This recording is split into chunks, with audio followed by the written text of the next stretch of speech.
Winnie here with Years of Years, and it's another This Day in Disney, June 4th.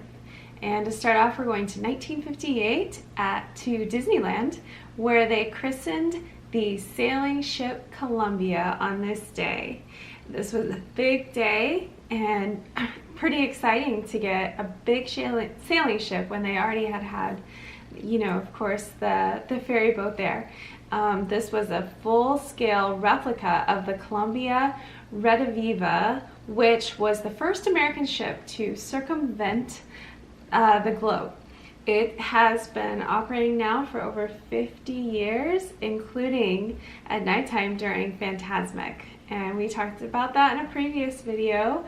I really love that part of Disneyland's Fantasmic when they bring out the Columbia and the pirates are on it and having a big fight and show. I think it's awesome. So that's a cool thing to look forward to if you are heading to Disneyland once it's opened.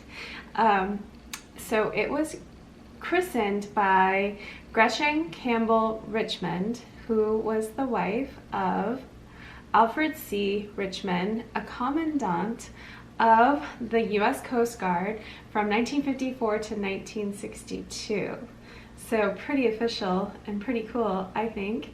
For this day, Joe Fowler, who was actually Disneyland's construction supervisor, so he had a lot to do with the ship, coming and being part of the Rivers of America. He was actually a former naval admiral as well, and he was on hand and dressed as a sailing captain of the 1700s. So that was pretty fun, and he was definitely fully ready and prepared to be in character for this particular christening and day. Mousketeers were his crew, and the Columbia didn't actually open until 10 days later on the 15th.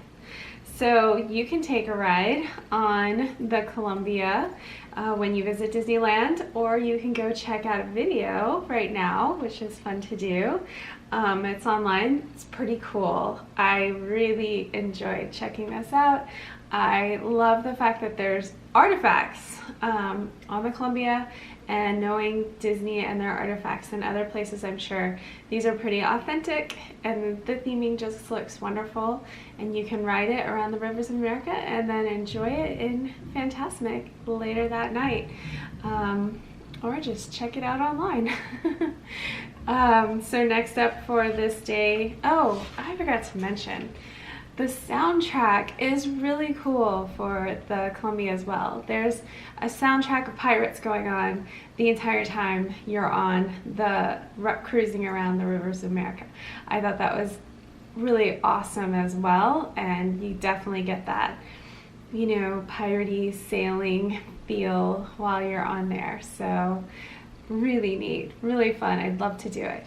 But next up on this day, in 1999, was a very exciting day for many Pooh Bear fans, because on this day the many adventures of Winnie the Pooh opened up at Magic Kingdom and Walt Disney World. This ride would replace Mr. Toad's Wild Ride at Disney World at Magic Kingdom. So maybe you didn't know that before, but yeah, Mr. Toad's Wild Ride was at Disney World until Winnie the Pooh came along. So that later versions would happen at Disneyland, which replaced their Country Bear Jamboree. That's really sad. I love Country Bear Jamboree, but I love Winnie the Pooh. It's hard, but yes, there's not a version at Disneyland anymore of the Country Bear because it's Winnie the Pooh now.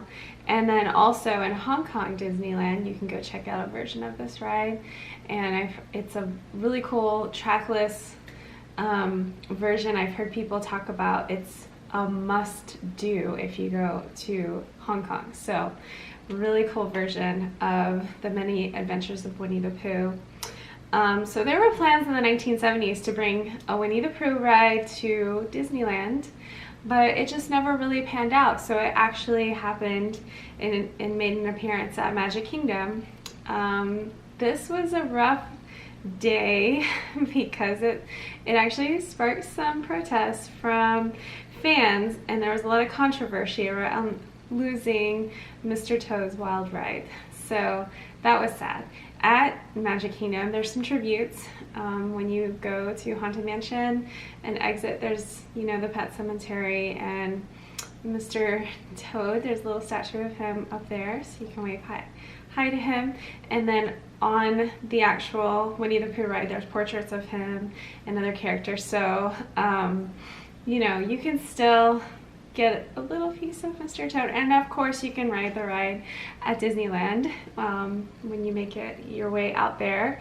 But the ride received a new interactive queue, which resembled the 100-acre wood, called Pooh's Interactive Queue. So for our family and us personally, we love this ride. It's a real important ride. Miles, our youngest, was, you know, very little, and loved the movies, loved the ride. Our other children as well loved Winnie the Pooh growing up also. I remember one of our children being sick one time, and all she wanted to do was sit and watch the many adventures of Winnie the Pooh. That's what she wanted to do to get better. So it's just, we love Winnie the Pooh, and I'm glad we have this ride, and it's definitely something I can't wait to get back on soon. So I hope you love it too. If you haven't been on the ride, of course you can go check it out online, and I would check out that Hong Kong version. It's pretty neat. I would love to ride it in person, but I think it's going to take a bit before our family makes it to the Asia parks, I'm imagining. But I would love to do that, and that's it for this day in Disney. I hope you have a great day, and we'll see you next time.